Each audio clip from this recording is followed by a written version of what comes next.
Good morning, John. Good morning. How are you? Well, I originally came into the studio slash gym then slash studio, a little bit in a state of storm panic. Why? Well, I made the terrible mistake of sleeping in late, which is one thing. I hate being late to stuff. But then I knew I was going to be late coming to see you, which is like a different thing. And you don't. Yeah, I mean, you're a gracious guy. Don't get me wrong. I don't want to paint this picture, but you're also not one that hides emotion, and I also appreciate that you're gonna just get the consequence out of you. It's like, okay, he's not gonna just stew on this. I know this, so it's like right when I knew you were saying, hey, I gotta wake you up, but really it was, I'm sure it was it was a punishment of some kind of, you're like, here, you threw me the rope, you put me on this terrible running circuit just to wake me up. I mean, just like, that's mean, but not mean. It's like what a good friend should do, I suppose. But 7 minutes from hell. it woke me up. I mean, hello, everybody. Good morning. Well, I realized when you almost hit me in the car because you didn't see me. Oh, you saw that? Yeah, I realized like he's going very fast to make it to my house. Yep. And I need to get off the road now.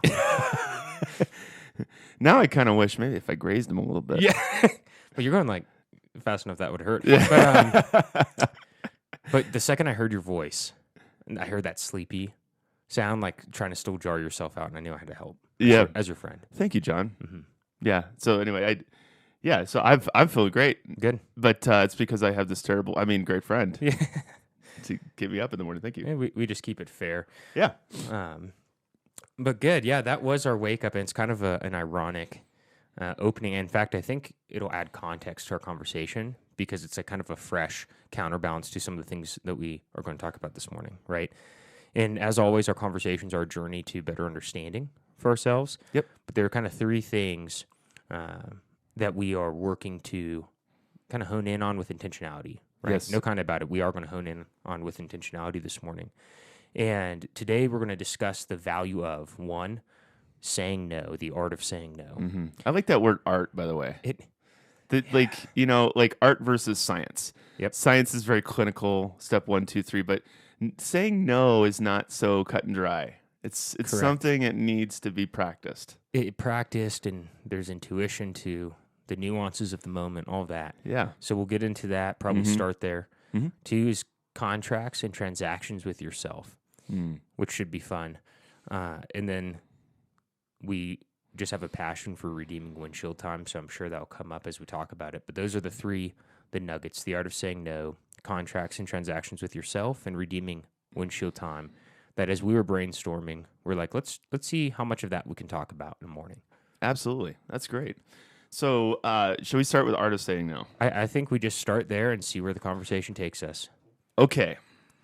I can be the chief of sinners on this one, I should say. Like, I feel like saying yes is has immediate gratification in it. It's so alluring. Like when someone asks you to do something, when you hear something that you can do, you're able to do it. Mm-hmm. It's easy to raise your hand and say, yes, I'll do this. And that's noble. But what we're talking about is saying yes when you shouldn't be saying yes. When you're not measuring what you are saying yes to already, what you need to say yes to in the future versus what you're just saying yes to really mindlessly. And that's, I'm just curious, John, as you think about what you say yes and no to, how do you measure that? Like, is there something, is there a way that you kind of give yourself a litmus test? Are you pausing before you say anything and then come back to people? Like, what has been your rhythm, or maybe what is your ideal? Trying to grow in that. Yeah, that's right. I think it's definitely a growth thing. There's no arrival there, for myself at least, and I really suck at it. So by nature, I'm actually kind of a people pleaser, especially only the people I care about.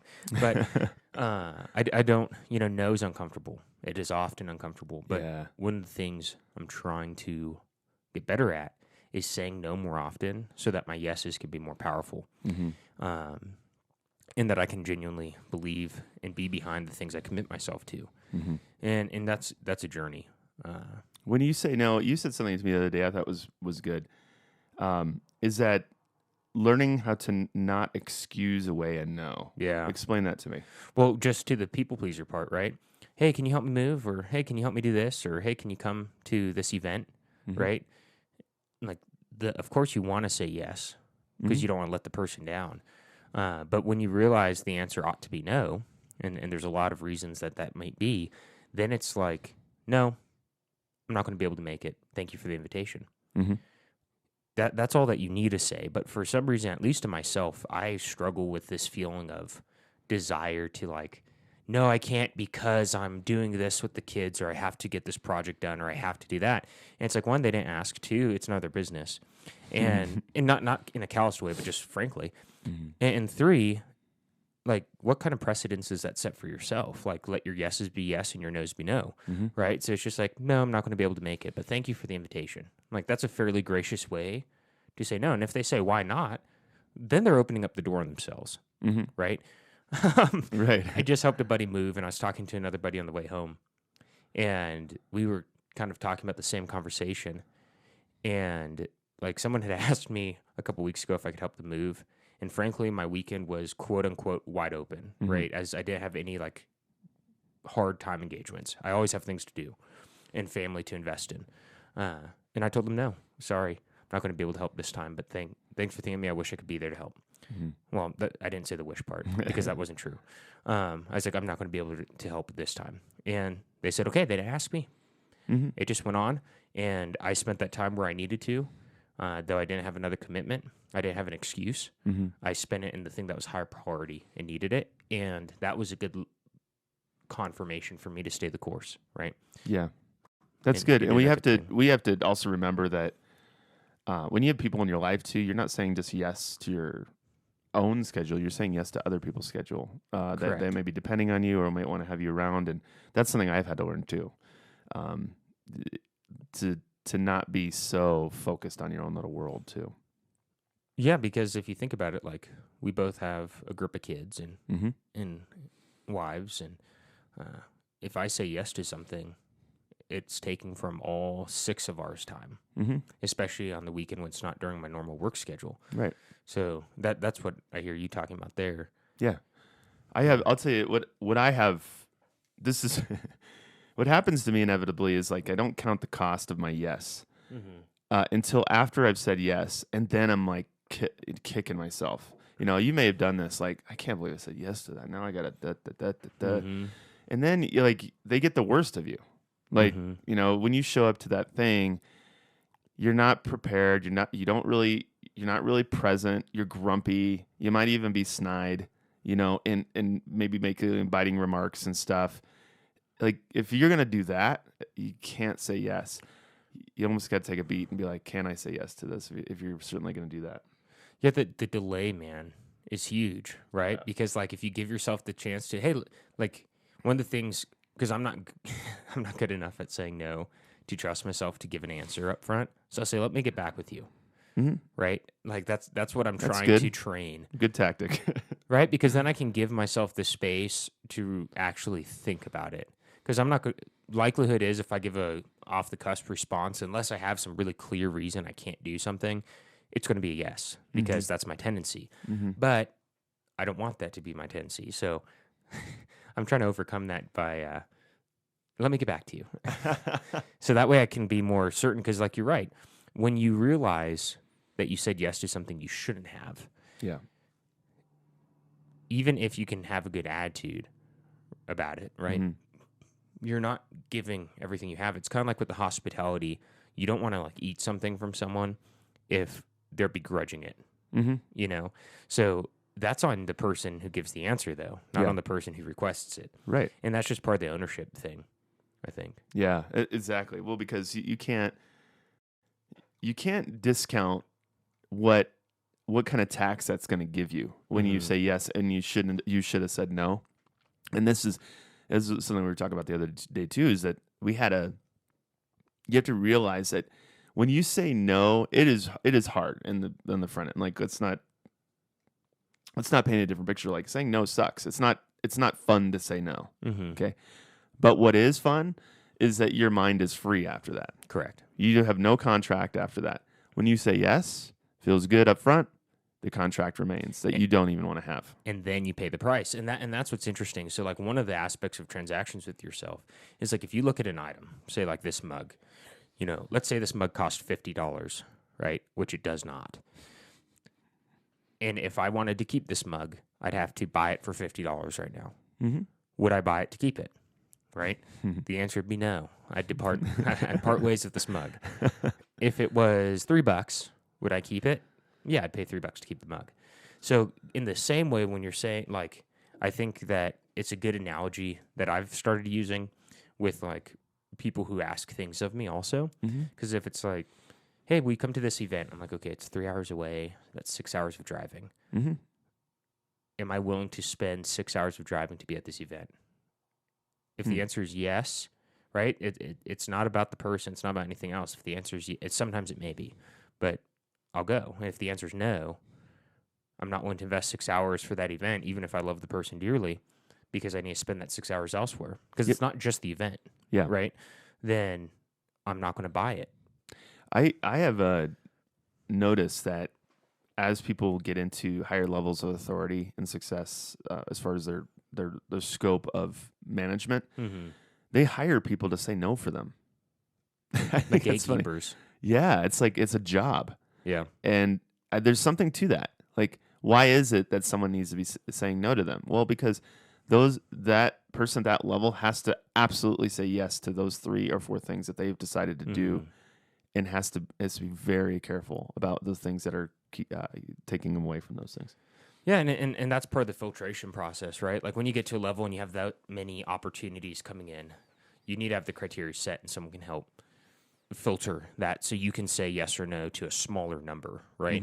But in the day-to-day, you'll probably have enough that you can just set the boundaries up to filter them for yourself. And, you know, kind of diving more into the transactions, right? Like, am I willing to invest that time? Yes, no, that's kind of helpful. You know, you're sitting at a meal and then they're like, oh, you got the tab, right? If that wasn't your intent, part of the conversation, and the answer is no, then say no, because that will also poison you, right? It's different scenarios, but I think we call it the art because there's so much finesse to it. There is. Yeah, there's graciousness to it. Like, I don't want to discount, like, we're not trying to be jerks or anything. That's no. And nor would we'd ask any of our listeners to do that.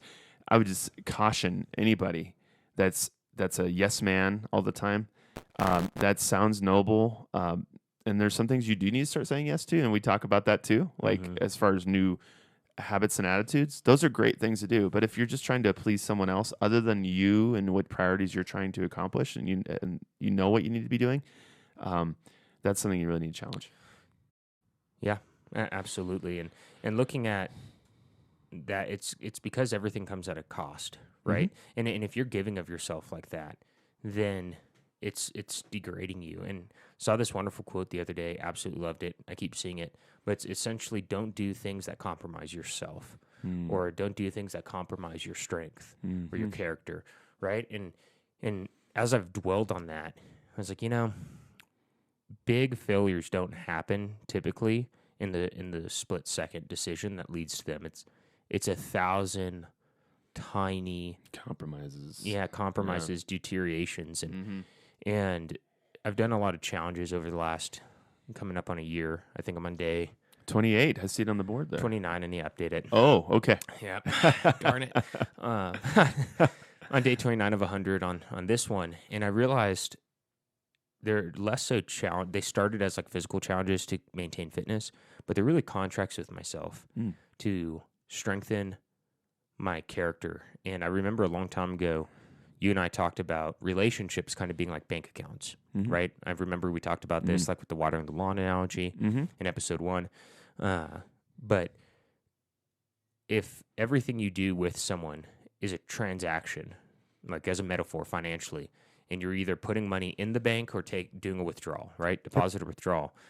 I think the same analogy works really well with how you interact with yourself. You know, if I say I'm going to wake up at 4 or 5 or 6 or 7, whatever, and I sleep past that, I'm taking a withdrawal on my ability to trust myself that if I say I'll do something, I'll do it. Mm-hmm.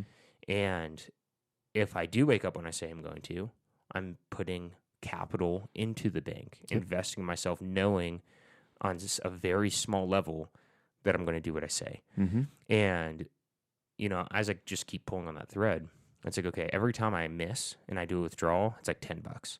Every time I hit it and I do a deposit, it's $1. Mm-hmm. So it's definitely a hugely disproportional cost. But over the years, I think that's what degrades you. If you say you're not going to, you wake up from a fun night of drinking and whatever, and you wake up and you even hit your workout, maybe you even wake up on time, but you're like, I'm not drinking tonight. Mm-hmm. And then that night you justify drinking. Mm-hmm. That's not a big deal in the moment. It's not a big deal for the day. It's not a big deal in the grand scheme of things. But if you do that often, Mm-hmm. it will start to degrade your trust of like, if I say I'm going to do something, am I going to do it? Yeah. And then that can start to be a slippery slope in a lot of things. You're raising the floor of your compromise, if that makes any sense. Mm-hmm. Like like who you are when you're weakest is going to affect you. It will affect the strong version of you too, because it's the same person. Mm-hmm. Ultimately has to deal with the same consequences. So if there's weakness there, then those contracts strengthen that. Mm-hmm. Like you're kind of killing at least the worst part of the weak man. Yeah. And you're making him at least a little bit strong, because you're going to be weak. Like that's never going to go away. There's going to be a part of you that's always going to want to do the thing that's competing with strong John or strong self. So I think that's what you're kind of doing, is you're saying to yourself, those weak moments are going to be fewer and fewer, and they're going to be less consequential as I make these deposits into this equity, which I believe in myself. I'm making contracts with myself, and I can believe myself when I say I'm going to do something. Yeah, absolutely. And the one thing that is interesting is things that I'm really hard on myself now are things I didn't even consider compromise a couple months ago. So there's things that like I would have done and just walked past. Whatever. And now it's like, no, that's wrong. That's compromising yourself. Yeah. And so like you start to build momentum and like compound interest, right? The more you invest in this thing, like I think I'm somewhere around 275, 300-ish days of these contracts with myself, these daily challenges since last Thanksgiving. Mm-hmm. It's a lot, the majority of the time certainly. And now if I do something that's against my conscience, that little voice is getting stronger. The part of me, like, I think we're all at war, struggling between who we can become and who we are, right?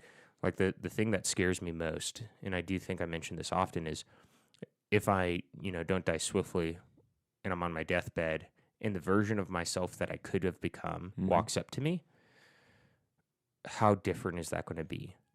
Mm-hmm. Because what I don't want to do is have that person come up and be like, shame, look how far you failed to not come.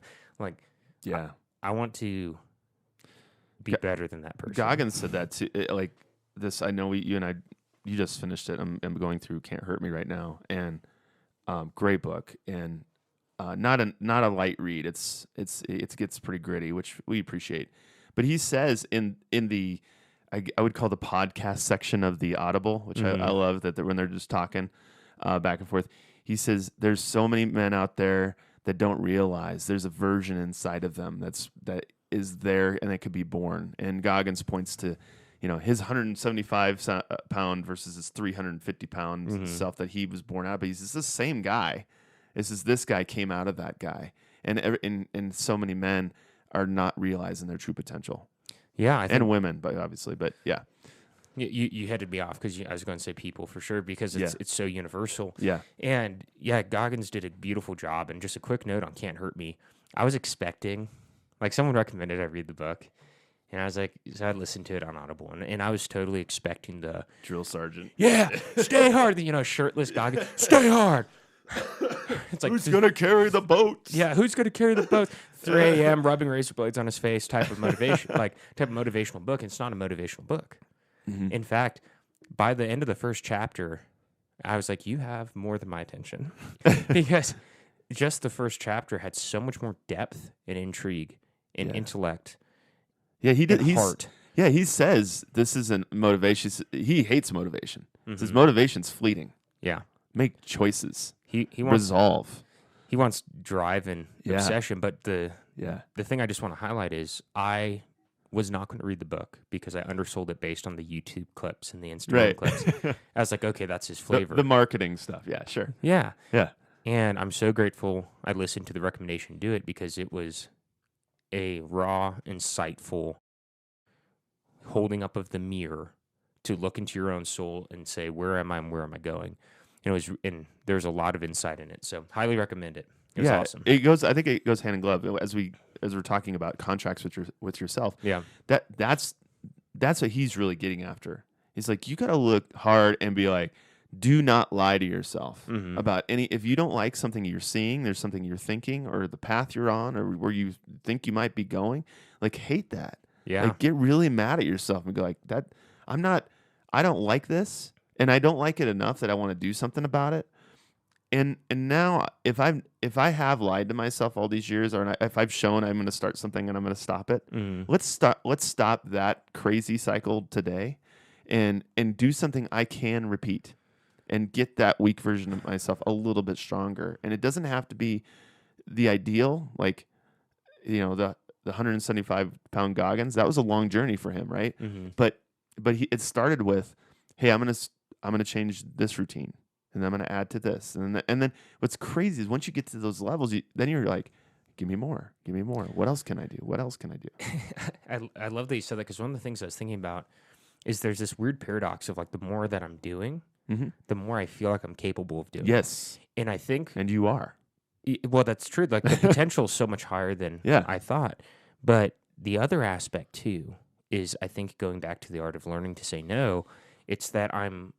at the same time that I'm becoming more capable of accomplishing more, doing more, I'm also at the same time learning how to say no to more. Yeah. So all these things I did not even realize were robbing me and distracting my mind and making me feel frazzled or spent, I've been like just shaving off or clunking off. And just now I'm realizing, like one of the reasons I'm able to say yes to so much, like the way I'm able to invest so heavily into the yes things is because of the 1,000 things I've cut off, either in my own mind as like mental thought loops or actions. And that's kind of cool. Great. Yeah, like it's sort of like you're just doing higher quality no's and higher quality yeses. Because I would say even when you're stuck, let's say you're in a yes cycle of things, saying yes to things, and I'm not talking about just commitments. I'm talking about things that like are bad habits, are bad routines, whatever in your life, and you're saying yes to those things, and you wouldn't even think to say yes to actually higher quality things because you're too weak to do it. So you're saying no to the good stuff, yes to the bad stuff.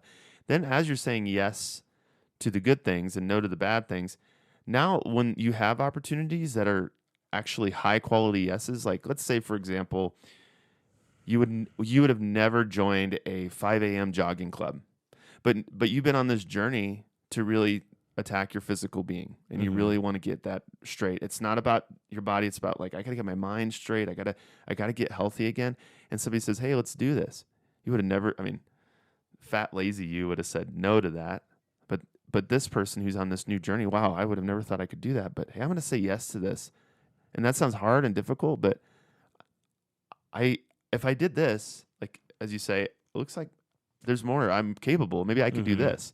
That's a small example, but I think you've probably seen a lot of doors open in the business world, relationships. I know certainly we've seen that as we go on the journey with good yeses, good mission that we're trying to accomplish.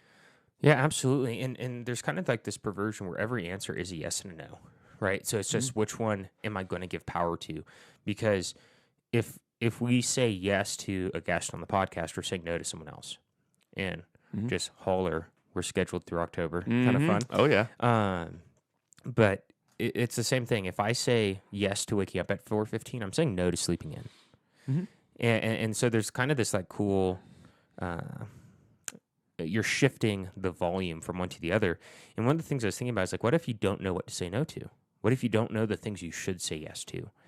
And as like, I think that's something you can do. If you don't know what to say yes or no to, say yes, and then pay close attention, because you will learn quickly, because you'll begrudge it.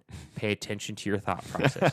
Pay attention to what you're feeling, and pay attention to why you're responding that way, right? Because maybe you don't mind the 6 hours of driving, but you hate being at the event, right? Or you just don't like it.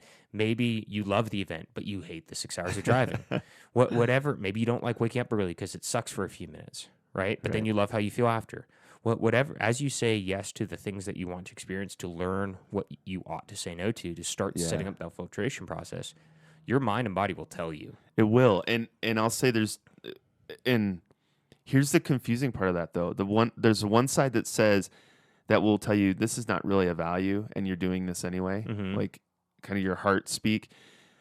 But then there's also fear. Like, what if you said yes to something that's actually good? Like, you got to meet your gym partner at 5 a.m. You said you're going to start this journey, and they said they're going to do it.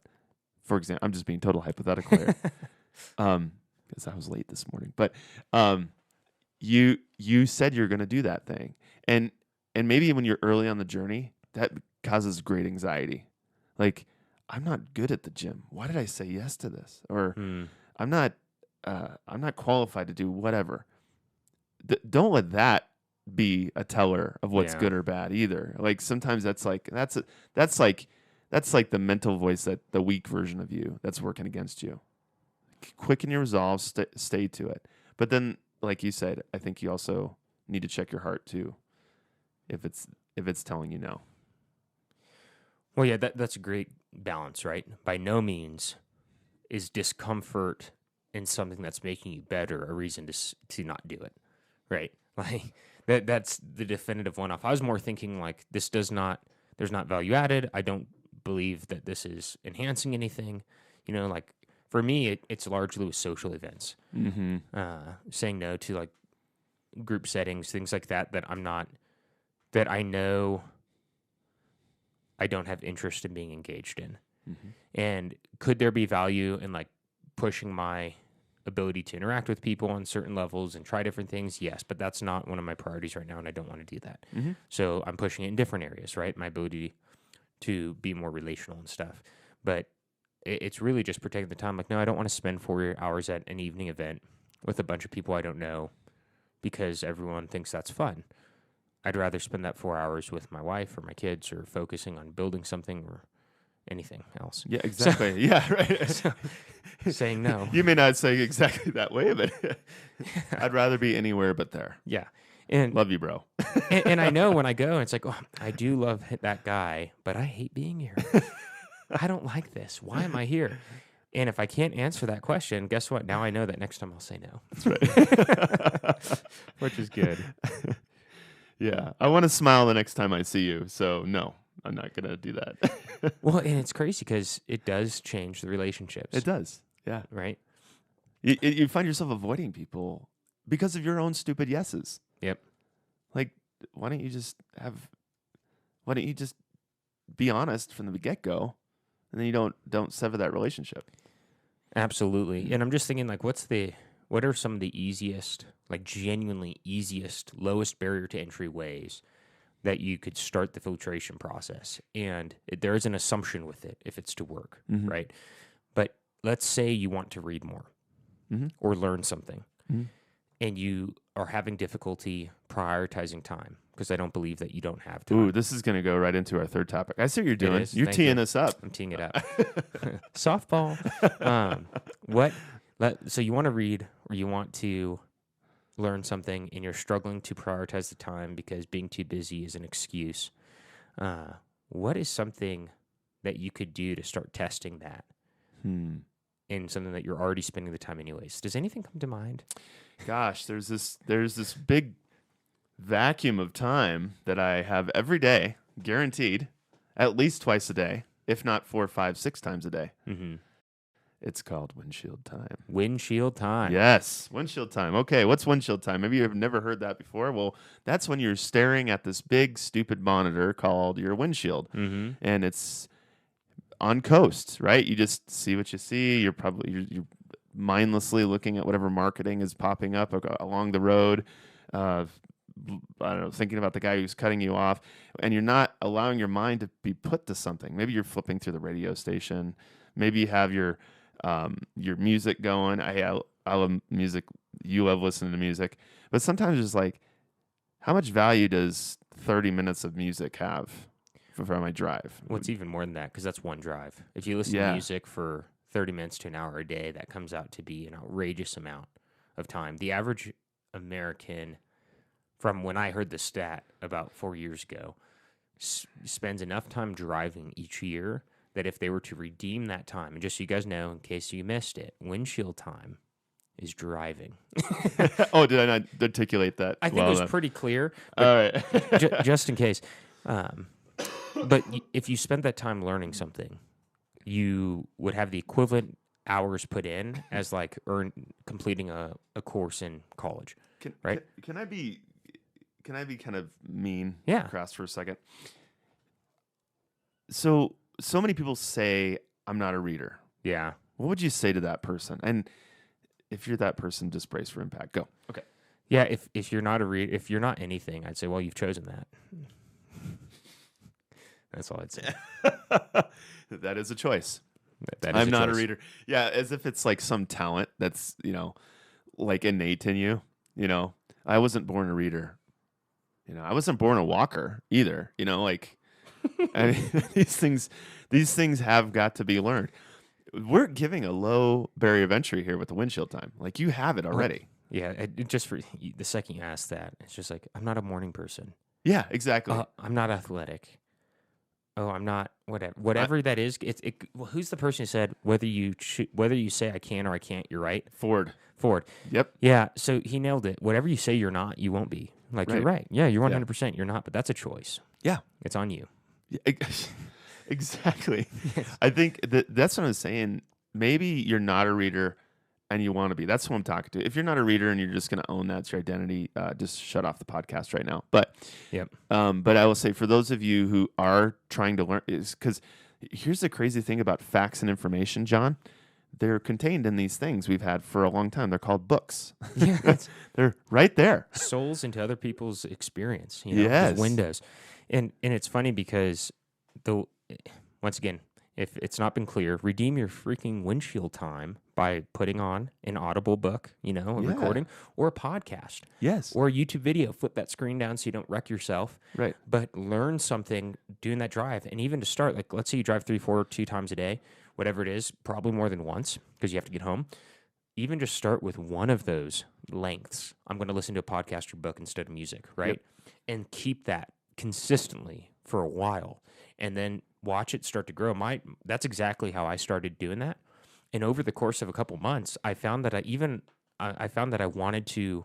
I went towards that. I gravitated towards it more than the music because I was like, well, I want to keep learning that, or I want to keep doing that. And that works when you pick things you're interested in. Oh, right? Agreed. And yeah, I wouldn't just like do, some thick novel that's random. It should be something interesting to you. I mean, correct. Let's make it consistent. And I'll still listen to music in the car every once in a while, but it's probably once out of every couple hundred drives, genuinely, because I listen to music when we train and other times of the day. But it's like, why would I just listen to music right now? And sometimes I don't listen to anything. I just meditate. I think on something. But it's definitely an easy way to redeem your time. And going back to your question of what if I'm not a reader or whatever, I just can't help but remember, I think it might have been the Dalai Lama, or in the meme, it depicts like some monk type of person. And they're asking like, what is one of the keys to happiness? And he's like, don't argue with idiots. Don't argue with imbeciles. Yeah. And the person's like, well, that's a dumb key to happiness. And the monk just goes, you're right.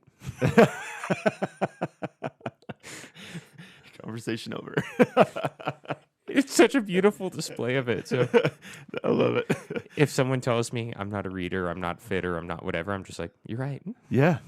Well, John, I mean, this is like, to me, if you read just about every dystopian novel has some form of limiting reading in it. Like, I think we talk about a lot of things that limit freedom in America, especially. We're obsessed with freedom. We love freedom. So it makes our country's so great. But one of the things that if you want to lack freedom in your life, don't read, because what you'll be a prisoner of whatever talking head is saying whatever to you.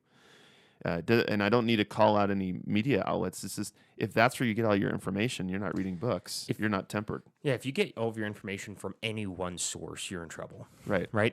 And more so if you're not critically thinking. Uh-huh. And if you're not evaluating, weighing, if you're just accepting things carte blanche from anything or anyone, you're in trouble. And it's interesting because the freedom to read and the freedom to speech are paramount. The first two things that you see is like you said, when things start to go south throughout history and countries, is books get burned. Yep. And then you get restricted on what you can say. And tried out this new store. There's this cool statue of Thomas Jefferson outside of it, and he's working on the Constitution, and there's some quotes attributed to him on it as well. And I just thought it was relevant for some of the thought with what you just said on reading. But it's like, if you lose the freedom, and this is a loose because I never do direct quotes because I can't remember them directly, and I don't commit them to memory. But if you lose the freedom to speech, then mute and blind will be led to the slaughter like lambs. Something like that. And it's like, if you lose the power of language, you lose the power of critical thought. Yeah. And if you lose the power of critical thought, you're at the mercy of those who are thinking. Oh, brilliant. Yeah, if you read, what's crazy, like if you do a study into our Constitution or our Declaration of Independence, that's actually a compilation of great works of literature that these men have read and understood and have discussed. And so why would we, having full access to all this information today, we have more information than ever before in history, why would we discount that? Yeah. Back to that Windshield time, like, what's a chapter? Like, if it's a business book, they're typically shorter, so maybe it's 20, 30 minutes for a chapter. Like, boom, you did a chapter of a book just by doing one trip. If it's Peterson, it's like an hour and 40 minutes per chapter. But whatever it is, you're knocking it out little by little, and before you know it, in a week, you just consumed a book. Yes. That's a pretty cool thing. Yes, and you get to keep all that knowledge. You get to apply it. And if you have good friends, you guys are sharing each other with each other. We do this often. Like, hey, have you read this? Have you read this? No. What'd you think about this? Those are great conversations. You get smarter. Yep. You make better decisions, higher quality decisions. 100%. And I think that's a good point to look at what we discussed today. And just what those key takeaways are again, in case you missed it or zoned out or were just being silly. But because they all ran right into each other, into a functional output of like, how can I apply it today? Because don't ever just listen to something. Like, remember Wilberforce said, now that you've seen, you can never say you didn't know. Right. So it's like, once you realize that there is a way to redeem or put something into action, and if you see value in that, you can never unknow that. You can only ignore it and blind yourself to it. Right. So like, we started with the art of no, and that just went smack dab into how what you say yes and no to will either strengthen or weaken your character and your resolve. Yep. And we use the analogy of transactions with yourself as if you're a bank account. And then the actionable way that you can apply that if you don't know where to start on how can I start redeeming time and learning what to say yes or no to is redeeming windshield time by investing in something you want to learn and have not yet prioritized. So I think that puts some of a bow on it. What do you think? I think it's excellent. Yeah. Thanks, guys.